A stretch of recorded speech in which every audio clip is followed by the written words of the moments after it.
My brother's fiancée stole my $8,000 vintage lace and dyed it pink for a photo shoot, so I got her wedding venue canceled. I, 31F, just spent the last 4 hours at the police station, and I'm currently sitting in my car in a CVS parking lot because I can't go back to a house that smells like her perfume. My hands won't stop shaking.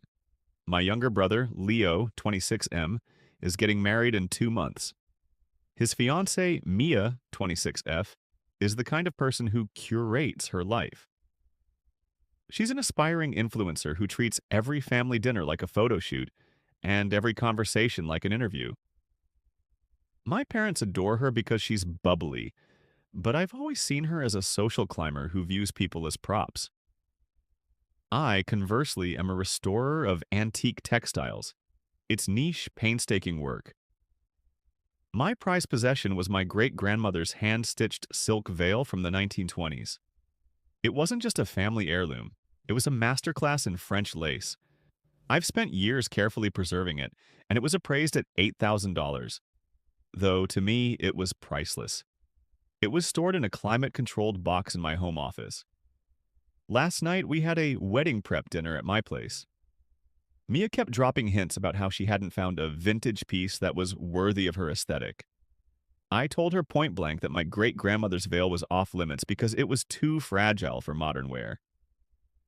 She pouted, said I was gatekeeping history, and then dropped it, or so I thought. This morning, I went into my office to check the humidity levels. The box was there, but it felt light. When I opened it, the veil was gone. In its place was a post-it note that said, "Borrowing this for the something old shoot. Don't worry, I'm a professional. XOXO Mia." I called her 30 times. No answer.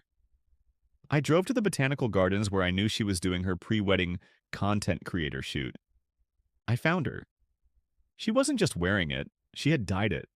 To match her sunset aesthetic, she had used cheap DIY fabric tint to turn the bottom half of a 100-year-old silk veil a dusty rose color.